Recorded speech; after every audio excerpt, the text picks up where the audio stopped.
Friends எல்லோரும் எப்படி இருக்கீங்க? இன்றைக்கி வந்து ஒரு வீக்கெண்ட் vlog.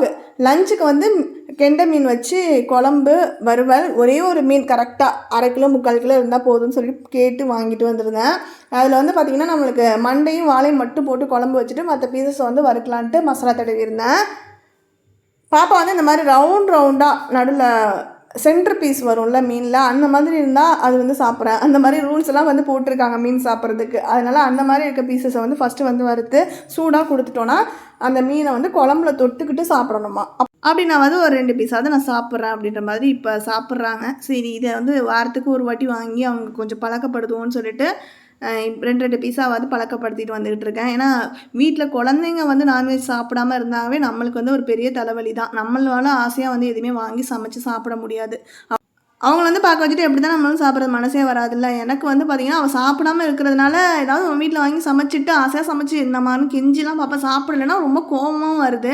அப்புறம் அவளை திட்டுற மாதிரி இருக்குது. அதனாலே சரி வாங்கவே வேண்டாம், பேசாமல் விட்டுருவோம் கொஞ்சம் நாளைக்குன்னு விட்டு வச்சுருந்தேன். இப்போ திருப்பி வந்து கொஞ்சம் சாப்பிட ஆரம்பிக்கிறதுனால சரி இந்த டைமை யூஸ் பண்ணி ரெகுலராக வாங்கி கொஞ்சம் பழக்கிடுவோன்னு சொல்லிட்டு வாங்க ஆரம்பிச்சிருக்கேன். அதுவும் எனக்கு என்னமோ கெண்டை மீன் மட்டும் சாப்பிடுவாங்களோன்னு தோணுது. ஏன்னா எந்த மீன் வாங்கினாலும் நம்ம இந்த நடுவில் இருக்க சென்டர் பீஸை கொடுத்தா கரெக்டாக டேஸ்ட்டு கண்டுபிடிச்சிடறாங்க. கெண்டை மீன்னா மட்டும் ஓகே அக்செப்டட்னு சொல்லிட்டு ஒரு 2 பீஸ் சாப்பிட்றான். அப்போ அந்த கெண்டை மீனோட டேஸ்ட்டு மட்டும் தான் பிடிச்சிருக்கோ அப்படின்ற மாதிரி எனக்கு இப்போ தோணுது.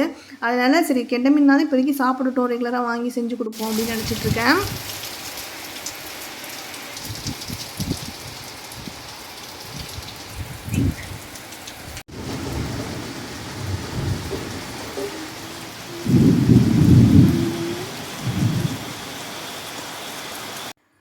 கார்டன் வந்து நம்ம க்ளீன் பண்ணதுக்கப்புறம் தண்ணி ஹோஸ் வச்சு அடித்தா நிறையா புல்லெல்லாம் மண்டுதுன்னு சொல்லிட்டு நான் தண்ணிலாம் ரொம்ப அடிக்காமல் வச்சுருந்தேன். இப்போ வந்து ஒரு வாரம் ரொம்ப அதிகமான வெயில், சரி திருப்பி ஹோஸ் வச்சு தண்ணி அடிச்சிருவோம் அப்படின்னு நினச்சிக்கிட்டு இருந்தேன். பார்த்தா மழை சடனாக ஒரு 1 hour வந்து பார்த்திங்கன்னா நிறுத்தாமல் அப்படி அடிச்சுட்டு ஊற்றுனுச்சு. கார்டனில் வந்து பார்த்திங்கன்னா நான் தண்ணி வெளியில் போக விடாமல் அடைச்சி வச்சுருந்தேன். இந்த எண்ட்லேருந்து அந்த எண்டு வரைக்கும் அவ்வளோ தண்ணி தேங்கி நின்றுச்சு. ஒரு 10 நிமிஷம் தான் இருக்கும் மழை நின்று. சரசரன்னு தண்ணி எல்லாத்தையும் உள்ளே இழுத்துருச்சு. வெளியில் அந்த சிமெண்ட் தரையெல்லாம் வந்து பார்த்திங்கன்னா ட்ரை ஆக ஆரம்பிச்சிருச்சு. அவ்வளோ ஹீட்டு இருந்துருக்கு. மற்ற சமையல்லாம் விட நான்வெஜ் சமைக்கிற அன்றைக்கி வந்து கொஞ்சம் ஏர்லியாக சமைச்சிட்டேன்னா கழுவியோடு வந்து கவர்டாப்லாம் தொடச்சிருவேன்னு சொல்லிட்டு வேகமாக கடவுடன் தொடப்ப அந்த ஸ்டாண்டெல்லாம் கழுவிட்டு அதுக்கப்புறம் தான் சாப்பிட போவேன். ஏன்னா சாப்பிட்டதுக்கப்புறம் நம்மளால் எந்திச்சு வர முடியாது. ஆனால் கொஞ்சம் லேட்டாக சமைச்சிட்டோன்னா எனக்கும் வந்து கொஞ்சம் சம்பரித்தனமாக தான் இருக்கும், அப்படியே போட்டு போயிடுவேன். அதனால தான் அன்றைக்கி வந்து பார்த்திங்கன்னா மீன் குழம்பு வந்து வச்சுட்டு டெம்ட் ஆகிட்டே இருந்துச்சு. பாப்பாவுக்கு மீன் வறுத்ததை பிச்சு கொடுக்க போயிருந்தேன். அப்படியே வந்து நானும் சாப்பிட உட்காந்துட்டேன். சாப்பிட்டோன்னே போய் க்ளீன் பண்ணவே மனசே இல்லை. அந்த எண்ணெயெல்லாம் தெரித்து ரொம்ப மோசமாக இருக்க மாதிரி எனக்கு ஒரு ஃபீல் இருந்தது. அதுக்கப்புறம் ஈவினிங் தான் வந்து பார்த்திங்கன்னா ஃபுல்லாக எல்லாத்தையுமே தொடச்சி அந்த ஸ்டாண்டெல்லாம் க்ளீன் பண்ணி எடுத்து வச்சேன். எவ்வளோ நாளைக்கு அப்புறமா டோரா புஜ்ஜி பார்க்குறீங்க? 10 days-ஆ 10 days-ஆ 10 months-ஆ 10 வருஷமே ஆயிடுச்சா?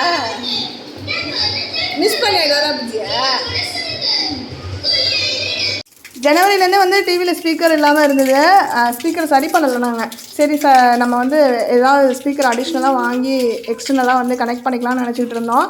இப்போ ஹஸ்பண்ட் வந்து அங்கே அவங்க ரூமில் யூஸ் பண்ணிட்டு இருந்த ஸ்பீக்கர் அங்கே சென்னையிலேருந்து எடுத்துகிட்டு வந்திருந்தாங்க. அதை கனெக்ட் பண்ணி கொஞ்சம் சரியெல்லாம் பண்ணாங்க. பார்த்தா இப்போ அதுக்கு வந்து ஸ்பீக்கர் வந்து செட் ஆகிட்டு டிவி ஓட ஆரம்பிச்சிருச்சு. 2-3 நாளாக வந்து இப்போ டிவிலே தான். காலையில் எழுந்ததுமே டிவி ஆன் பண்ணிடுறாங்க. என்னதான் பார்க்காததை பார்த்த மாதிரி டிவியில் வந்து 3 சேனல் தான். ஆனால் விஜய் டிவி, சன் மியூசிக், அப்புறம் வந்து சுட்டி டிவி. விஜய் டிவியில் ஃபுல்லாக சீரியல் பார்க்குறது. அது எப்போ போர் அடிக்குதோ அப்போ கொஞ்சம் நேரம் சுட்டி டிவி அதில் பிடிச்ச ப்ரோக்ராம் ஓடிட்டு இருந்தால் ஓகே. இல்லைனா அப்படியே டக்குன்னு அதுலேருந்து தாவி சன் மியூசிக்கில் போய் சாங்ஸ் கேட்குறது. இது 3 தான் மாற்றி நம்ம போய் அவங்கக்கிட்ட கெஞ்சி அடித்து ஏதாவது பார்க்கலாம், டிவியில் ப்ரோக்ராம் படம் ஏதாவது போடுவாங்க நம்மளும் பார்க்கலான்னு சொல்லிட்டு உட்காந்து நானும் லொட்டுன்னு மாற்றி பார்க்குறேன். எதுவுமே எனக்கு ப்ரோக்ராம் வந்து ஒரு இன்ட்ரெஸ்டிங்காக பிடிக்கல, எந்த படமே பிடிக்கல. அப்புறம் அந்த கலர்ஸ் டிவியில் எப்போவுமே அந்த தமிழ் டப் ஃபிலிம்லாம் போடுவாங்களே, அதில் வந்து ஒரு படம் ஓடிட்டு இருந்துச்சு. சரி அதையாவது கொஞ்சம் நேரம் பார்க்கலாம். எனக்கு இந்த மாதிரி தமிழ் டப் ஃபிலிம்னா கொஞ்சம் பிடிக்கும். அதுவும் நான் எப்போவுமே போட்ட படத்தையே போட்டுட்ருப்பான்.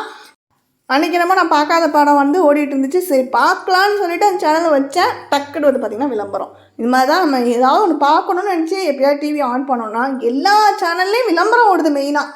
அதுதான் நம்மளால் தாங்க முடியல. எனக்கு அப்போ தான் தோணுச்சு, யூடியூப்பில் வந்து ஒருத்தவங்க சொல்லிக்கிட்டே இருப்பாங்க, எப்போ பார்த்தாலும் அவங்க சேனலில் ஆடு வந்து ஓடிக்கிட்டே இருக்குது, வீடியோவில் என்னத்துக்கு தான் இவ்வளோ ஆடு ஓடுதுன்னு. முன்னாடிலாம் ஆடே ஓடலைன்னு சொன்னாங்க ஒரு சிலர். இப்போ வந்து ரீசெண்டாக கொஞ்சம் நாளைக்கு முன்னாடி எப்போ ஓப்பன் பண்ணாலும் உங்கள் சேனலில் ஆடு ஓடுதுன்னு. என்ன ஆடு ஓடியோ அப்படி ஒன்றும் நம்ம சம்பாதிச்சிடல. 3 மாதத்துக்கு ஒரு வாட்டி தான் 7000 நான் சம்பாதிக்கிறேன். ஆனாலும் என்னமோ அவ்வளோ ஆடு ஓடுது அப்படின்றாங்க. அப்போ இது மாதிரி தான் அவங்களுக்கும் இருக்குமோ, அவங்க எப்போ ஓப்பன் பண்ணாலும் ஆடு ஓடுறதுனால வீடியோ ஃபுல்லாக பார்க்காம போயிடுறது போல இருக்குது. நம்மளுக்கு வந்து 8 நிமிஷத்துக்கு மேலே வீடியோ வந்து போட்டப்போ தான் வந்து ஆடு வந்து நம்மளாம் மேனுவலாக எடிட் பண்ணி இங்கே எங்கே கொடுக்கலாம் அப்படின்ற மாதிரி கொடுக்கலாம். ஆனால் கொடுக்குற எல்லா இடத்துலலாம் ஆடு ஓடிடாது. அவங்களாம் வந்து விருப்பப்பட்ட இடத்துல ஒரு 2 இடத்துல ஒரு இடத்துல அந்த மாதிரி தான் ஆடு கொடுப்பாங்க. சில நேரம் ஆடே இல்லாமல் கூட வீடியோஸ் வந்து ஓடும். அது என்னமோ சில நேரம் வந்து ஸ்பான்சர் வந்து அவங்க நிறைய ஆடு வந்து கொடுத்துருந்தாங்க அப்படின்னா யூடியூப்லேருந்தே வந்து பார்த்திங்கன்னா நம்ம செட் பண்ணுற இடத்துலலாம் வீடியோஸ்க்கு வந்து ஆடு ஓடும் போல இருக்குது.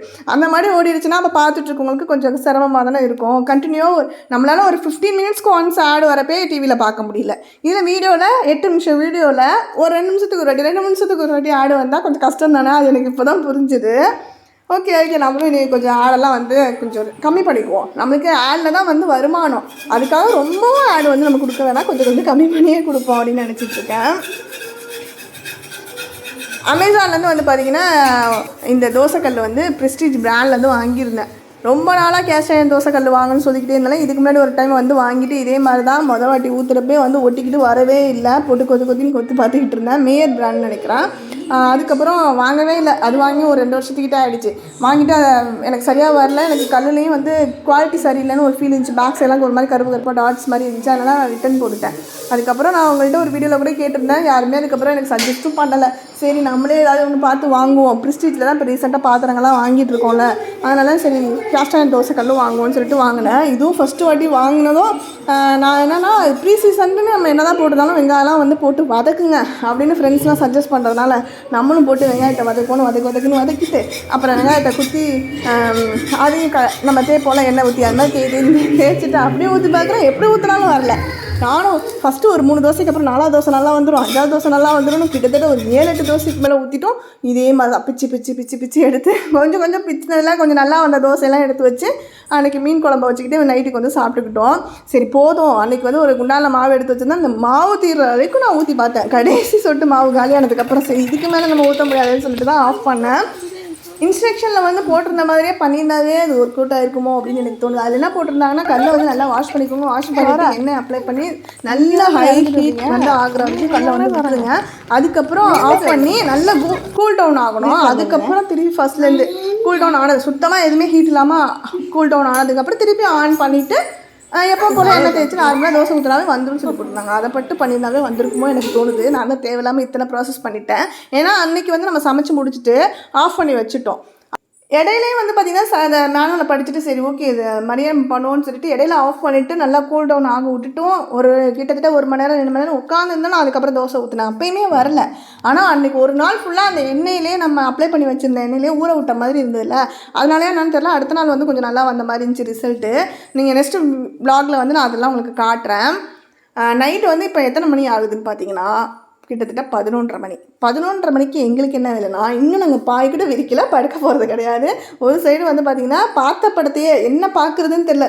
நாங்களும் ஸ்க்ரோல் பண்ணி அமேசான் ப்ரைம்லேயும் ஹாட்ஸ்டார்லேயும் மாற்றி பார்த்தா எல்லா படத்தையும் நான் பார்த்து வச்சுட்டேன். நான் படங்கள் வந்து பார்க்குறது ரொம்ப விரும்புவேன். அதனால் எல்லா படத்தையும் தேடி பார்த்துருவேன். நிறைய வந்து பார்த்திங்கன்னா அதில் இருக்க எல்லாமே பார்த்து முடிச்சிட்டேன். எது பார்க்குறதே தெரியல. சரி ஏதாவது பிடிச்ச படம் பார்க்கலாம். இப்போ ரீசெண்டாக ரோமியோ படம் வந்து கொஞ்சம் நல்லா தான் இருக்குது. அது வந்து நம்மளுக்கு ரப்னே பனாதி ஜோடின்னு சொல்லிட்டு ஒரு ஹிந்தி மூவி நினைக்கிறேன். அந்த மூவி வந்து பல வருஷத்துக்கு முன்னாடி வந்தது. என்னோடய ஃபேவரெட். அதில் இருக்க சாங்ஸ்லாம் ரொம்ப பிடிக்கும். அந்த படம் வந்து ஒன்றுமே புரியாமல் தமிழ் டெஃப்லாம் அது வரவே இல்லை. அந்த லாங்குவேஜ்லேயே உட்காந்து நம்ம பார்த்த படம். காலேஜ் படிக்கிறப்ப வந்து பார்த்திங்கன்னா ஹாஸ்டலில் இருந்து நான் அந்த படம் வந்து பார்த்தேன். அப்போ இருந்த மோஸ்ட் ஃபேவரட் படங்கள்லாம் அதுவும் ஒன்று. அடிக்கடி வந்து போட்டு அதில் இருக்க சீன்ஸ்லாம் வந்து பார்க்குறது. ஆனால் ஒன்றுமே புரியாது. ஏதோ கொஞ்சம் அவங்க பேசுகிறத வச்சு அவங்களோட ரியாக்ஷன்ஸ் அதெல்லாம் வச்சு கெஸ் பண்ணி இப்படி தான் இருக்கும் கதை அப்படின்ற மாதிரி விரும்பி பார்த்த படம். அந்த படத்தில் வந்து ஹீரோயினுக்கு டான்ஸ்லாம் ரொம்ப பிடிக்கும். கல்யாணம் சீக்கிரமாகவே பண்ணி வச்சுருவாங்க. அதுக்கப்புறம் அவங்க ஹஸ்பண்ட் வந்து பார்த்திங்கன்னா கொஞ்சம் ஏஜ்டு பர்சனாக இருக்கிறப்ப அது செட் ஆகாமல் இருக்கும் அவங்களோட ரிலேஷன்ஷிப்பில்.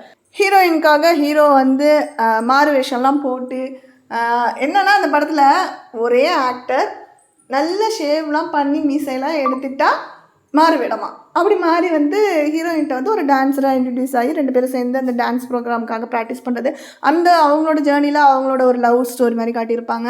அப்போ யார் அந்த லவரோட போவாங்களா இல்லை ஹஸ்பண்டோட வருவாங்களா அப்படின்ற மாதிரியே காட்டி ஃபைனலாக வந்து அவங்க எப்படி சேர்றாங்க, அந்த கதை வந்து ரொம்ப சூப்பராக இருக்கும். அப்போ என்னோட மோஸ்ட் ஃபேவரட். இப்போ வரைக்கும் நான் பல தடவை பார்த்ததுனால எனக்கு ஒரு இன்ச்சு வந்து அவங்களோட ரியாக்ஷன்லேருந்து அந்த பாட்டுலேருந்து எல்லாமே ஞாபகம் இருக்குது. அதே தமிழ் படம் அந்த மாதிரி இருந்தால் நல்லா இருக்குமே நினச்ச நேரத்தில் தான் இந்த படம் ரிலீஸ் ஆகி இந்த படத்தை பார்த்தப்ப எனக்கு அப்படியே ஓடிட்டு இருந்துச்சு மைண்டில், அதே படம் அதே சேம் அப்படின்னு. என்ன இதில் வந்து ஹீரோயினுக்கு வந்து ஆக்ட்ரஸ் ஆகணும்னு ஆசை. அதுக்காக ஹீரோ வந்து மாறுவேடெல்லாம் போடாமல் ஃபோன் மூலியமாக ஒரு தனியாக ஒரு நெய்பர், ஒரு ஃப்ரெண்ட் மாதிரி தனியாக ஒரு பர்சனாக இன்ட்ரடியூஸ் ஆகுற மாதிரி அது ஒரு தனியாக ஒரு ஸ்டோரி போயிட்டுருக்கோம். ஃப்ரெண்ட்ஷிப் இந்த சைடு வந்து ஹஸ்பண்ட் வந்து எப்படி சப்போர்ட் பண்ணுறாங்க ஒய்ஃப்க்கு அப்படின்ட்டு, அதுக்கப்புறம் எப்படி ஹஸ்பண்டோட அவங்க அந்த லவ் வந்து அவங்களுக்கு வருது, எப்படி சேர்றாங்க, அதான் அந்த ஸ்டோரி. ஆனால் எனக்கு என்னமோ அந்த படத்தில் கொஞ்சம் சொதப்படிலாம் பண்ணிட்டாங்க அப்படின்னு தோணுச்சு. அதோட காப்பி மாதிரி எனக்கு ஃபீல் ஆனதுனால அந்த படம் அளவுக்கு இல்லையோ அப்படின்னு ஒரு ஃபீல் வந்தது. ஆனாலும் ஓகே, இப்போதைக்கு நல்லாயிருக்கு, இன்னொரு வாட்டி பார்க்கலான்னு சொல்லிட்டு அதை தான் வந்து பார்த்துட்ருந்தோம். அந்நேரத்துக்கு வந்து சடனாக டெம்ப்ட் ஆகிட்டு ஏதாவது இனிப்பாக சாப்பிடணும்னு தோணுச்சு. அதனால் பாசிப்பருப்பை வந்து ஆல்ரெடி வறுத்து வச்சுருந்தேன்னா டக்குன்னு வந்து பார்த்திங்கன்னா பாசிப்பருப்பு பாயாசம் வந்து ரெடி பண்ணிட்டேன். அதை வந்து சாப்பிட்டுட்டு அந்த படம் வந்து பார்த்துட்ருந்தோம். இதோட இந்த vlog எண்ட் ஆகுது. Bye, take care friends.